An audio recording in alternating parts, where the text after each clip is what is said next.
So welcome back to today's classes. നമ്മൾ കഴിഞ്ഞ ക്ലാസ്സിൽ എന്താ ഡിസ്കസ് ചെയ്തത്? ഡേറ്റ അബ്സ്ട്രാക്ഷൻ എന്ന് പറഞ്ഞ ടോപ്പിക് ഡിസ്കസ് ചെയ്തു. ഇന്നത്തെ ക്ലാസ്സിൽ അതിനെ ബേസ് ചെയ്തിട്ടുള്ള കുറച്ച് ക്വസ്റ്റ്യൻസ് നമുക്ക് നോക്കാം. നമുക്കറിയാം PSC പോലുള്ള എക്സാമുകൾക്ക് MCQ മൾട്ടിപ്പിൾ ചോയ്സ് ക്വസ്റ്റ്യൻസ് ആണ് വരുന്നത്. നമ്മൾ അതിൽ നിന്ന് റൈറ്റ് ആൻസർ ചൂസ് ചെയ്തിട്ട് നമ്മൾ ആൻസർ ചെയ്യേണ്ടതാണ്.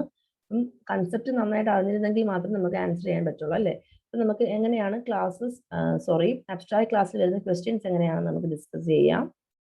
Okay, then the first question is, which of the following statements regard to an abstract class in Java are true? ഇവിടെ രണ്ട് സ്റ്റേറ്റ്മെന്റ്സ് തന്നിട്ടുണ്ട്. അതിൽ നിന്ന് നമ്മൾ റൈറ്റ് ആയിട്ടുള്ള ആൻസർ ഓപ്ഷൻ ചൂസ് ചെയ്യണം. Okay, so the first statement is, an abstract class is one that is not used to create objects. അതെ, abstract class ഒബ്ജക്ട്സിനെ create ചെയ്യാൻ വേണ്ടിയിട്ട് യൂസ് ചെയ്യുന്നില്ല അല്ലേ? പിന്നെ എന്താ? An abstract class is designed only to act as a base class to be inherited by other classes. അതൊരു base class ആയിട്ട് act ചെയ്യും, അതിൽ നിന്ന് മറ്റേ ക്ലാസ്സുകൾ നമുക്ക് ഇൻഹെറിറ്റ് ചെയ്യാൻ പറ്റും. അപ്പൊ ഈ രണ്ട് സ്റ്റേറ്റ്മെന്റും ട്രൂ ആണ് അല്ലേ? അപ്പൊ നമുക്ക് ഏത് ഓപ്ഷൻ ആയിരിക്കും ഇതിനകത്ത് കറക്റ്റ് ആയിട്ട് വരുന്ന? Both 1 and 2.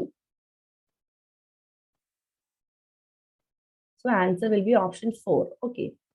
So next question എങ്ങനെയായിരിക്കും? The data type created by the abstract process, data abstraction process is called what?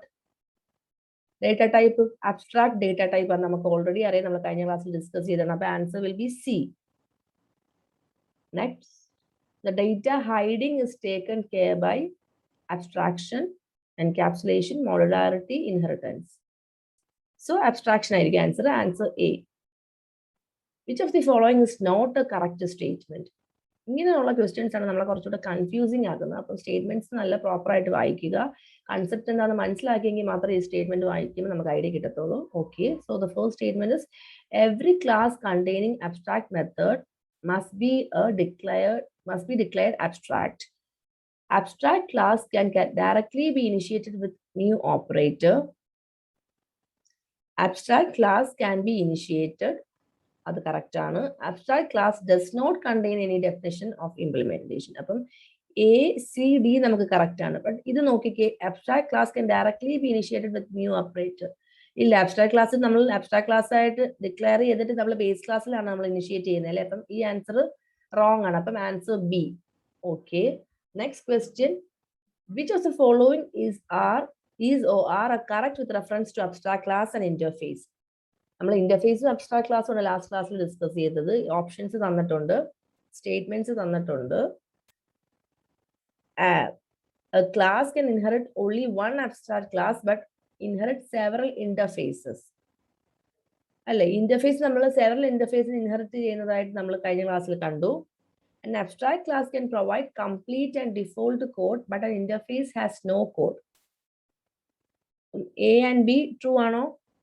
ഏതായിരിക്കും right answer? Answer will be C. Both A and B are true. ഇത് രണ്ടും correct ആണല്ലേ? ഇന്റർഫേസിന് several ക്ലാസ്സസിൽ നിന്ന് inherit ചെയ്യാൻ നമ്മൾ പറഞ്ഞു. പിന്നെ അബ്സ്ട്രാക്ട് ക്ലാസിന്റെ ഇത് കംപ്ലീറ്റ് ആയിരിക്കും. Can provide complete and default code but an interface has no code. അത് നമുക്കറിയാം. അപ്പം ഈ രണ്ട് കേസസും ട്രൂ ആയതുകൊണ്ട് both A and B are true. So C is the answer for the correct option. So in Java, when we implement an interface method, it must be declared as interface methods എപ്പോഴും public ആയിരിക്കും അല്ലേ? So answer C. Next question, data abstraction means objects of one class acquire properties of object of another class. Insulation of data from direct access by programmers.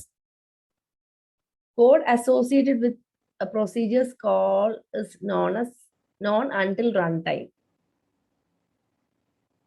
Putting together essential features without including background details. എന്താണ് answer? എന്താ? D ആണല്ലേ?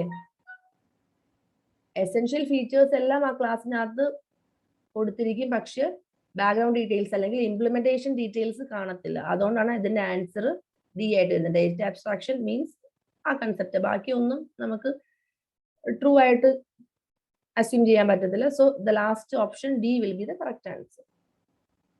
So how to declare an interface class in C++? Interface class എങ്ങനെയാണ് declare ചെയ്തത്? നമ്മൾ already കഴിഞ്ഞ ക്ലാസ്സിൽ discuss ചെയ്തു. Declare all methods pure virtual function in a class. അത് first option. Make all methods abstract in a class. അതിന്റെ ആവശ്യമുണ്ടോ? ഇല്ല അല്ലേ. Declare the classes interface. അതെ, ക്ലാസ്സിന് ഇന്റർഫേസ് ആയിട്ട് ഡിക്ലെയർ ചെയ്യുന്നു. None of the above 3. ഇതിനകത്ത് റൈറ്റ് ആൻസർ എന്ന് പറയുന്നത് declare all methods pure virtual function in a class. ഇപ്പം പ്യുവർ വെർച്വൽ ഫംഗ്ഷൻ എന്താണെന്നൊരു കൺഫ്യൂഷൻ വരും അല്ലേ. Pure virtual function can be otherwise called as abstract function. Virtual function having implementation. ഇന്റർഫേസിനകത്ത് അതൊരു virtual function ആയിരിക്കും, അതിനൊരു ഇംപ്ലിമെന്റേഷൻ കാണും, അല്ലെങ്കിൽ ആ മെത്തേഡിന് ഒരു ഇംപ്ലിമെന്റേഷൻ കാണും. It must override that function in the derived class. നമ്മൾ അതിന്റെ ഒരു ഡിറൈവ്ഡ് ക്ലാസ് ഉണ്ടാക്കി കഴിഞ്ഞാൽ ആ ഡിറൈവ്ഡ് ക്ലാസ്സിൽ നിന്ന് ആ ഫംഗ്ഷൻ ഓവർറൈഡ് ചെയ്യാൻ പറ്റണം. ഓക്കെ, ദെൻ പിന്നെ ലാസ്റ്റ് എന്താ, പ്യുവർ വെർച്വൽ ഫംഗ്ഷന്റെ കൺസെപ്റ്റ് ആണ് നമ്മളിവിടെ പറയുന്നത്. The derived class will become abstract class. ഇത് ചെയ്തില്ലെങ്കിൽ എന്ത് പറ്റും, ഡിറൈവ്ഡ് ക്ലാസ് abstract class ആയിട്ട് മാറും. So it must override that function in the derived class, otherwise the derived class will become abstract class. So that is the concept of pure virtual function. And so how to declare an interface class in C++? Declare all methods pure virtual function in a class. So that will be the answer. Answer is A. Okay, so the next question is, an abstract class in C++ is എന്താണ്? A class with no data members, a class with no member functions, a class declared with virtual qualification, used to provide a standard interface for derived classes. ഇതിനകത്ത് ഏതായിരിക്കും correct answer? A class declared with virtual qualification. ഇത് നമ്മൾ നേരത്തെ പറഞ്ഞ concept തന്നെയാണ്. Virtual functions അല്ലെ virtual, ഇതായിട്ട് declare ചെയ്യുന്ന ഇംപ്ലിമെന്റേഷൻ ഡീറ്റെയിൽസ് നമുക്ക് വെർച്വൽ ആയിരിക്കും. അത് ക്ലാസ്സിനകത്ത് നമ്മൾ ഇംപ്ലിമെന്റ് ചെയ്ത് കാണിക്കത്തില്ല. User will not know the implementation details in data abstraction. Right. So answer is C. The following are essential features of an object-oriented programming language. OOPS കൺസെപ്റ്റിൽ ഏറ്റവും essential ആയിട്ടുള്ള features ഏതൊക്കെയാണ് ചോദിച്ചിരിക്കുന്നത് അല്ലേ. ഫസ്റ്റ് ഓപ്ഷൻ എന്ന് പറഞ്ഞു കഴിഞ്ഞാൽ first statement abstraction and encapsulation, strictly typedness, type safe property coupled with subtype rule, പിന്നെ polymorphism in the presence of inheritance. So abstraction and encapsulation ഒരു പ്രോപ്പർട്ടിയാണ്. എൻക്യാപ്സുലേഷൻ നമ്മൾ ഡിസ്കസ് ചെയ്തിട്ടില്ല, അടുത്ത ക്ലാസ്സിൽ അതായിരിക്കും ഡിസ്കസ് ചെയ്യുന്നത്. പിന്നെ പോളിമോർഫിസം, ഇൻഹെറിറ്റൻസും ഒരു മേജർ കൺസെപ്റ്റ് ഓഫ് ഊപ്സ് ആണ്. നമുക്കിപ്പോൾ അബ്സ്ട്രാക്ഷൻ ആണ് അറിയാവുന്നത്. So answer 1 will be correct and answer 4 will be, statement 4 will be correct. So നമുക്ക് കറക്റ്റ് ആയിട്ട് ഏതായിരിക്കും ഓപ്ഷൻ വരുന്നത്? ഓപ്ഷൻ ബി, 1 and 4 only എന്ന് പറയുന്നതായിരിക്കും നമ്മുടെ ആൻസർ വരുന്നത്.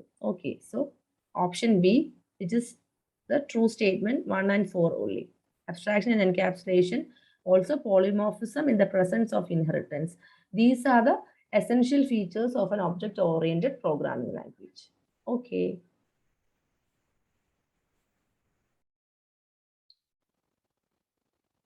സോ നമ്മൾ ഡേറ്റ അബ്സ്ട്രാക്ഷൻ എന്ന് പറഞ്ഞ ടോപ്പിക്ക് ഡിസ്കസ് ചെയ്തു. അതിന്റെ കൺസെപ്റ്റ്സും ഇന്റർഫേസ് എന്താണെന്ന് ഡിസ്കസ് ചെയ്തു. അബ്സ്ട്രാക്ട് ക്ലാസ്സും ഇന്റർഫേസും ഡിസ്കസ് ചെയ്തു. അതിന്റെ കൺസെപ്റ്റ്സ് എല്ലാം നമ്മൾ ഡിസ്കസ് ചെയ്തു. അതിനോട് ബന്ധപ്പെട്ട ക്വസ്റ്റ്യൻസും ഡിസ്കസ് ചെയ്തു അല്ലേ. അപ്പം ഇന്നത്തെ ക്ലാസ്സിൽ ഇത്രയുള്ള ക്വസ്റ്റ്യൻസ്. നെക്സ്റ്റ് ക്ലാസ്സിൽ എൻക്യാപ്സുലേഷൻ എന്താണെന്നും അതിനോട് ബന്ധപ്പെട്ട ക്വസ്റ്റ്യൻസും ആയിരിക്കും നമ്മൾ നെക്സ്റ്റ് വീഡിയോയിൽ ഡിസ്കസ് ചെയ്യുന്നത്. So please stay tune to Afiya's tech talk. Thank you so much.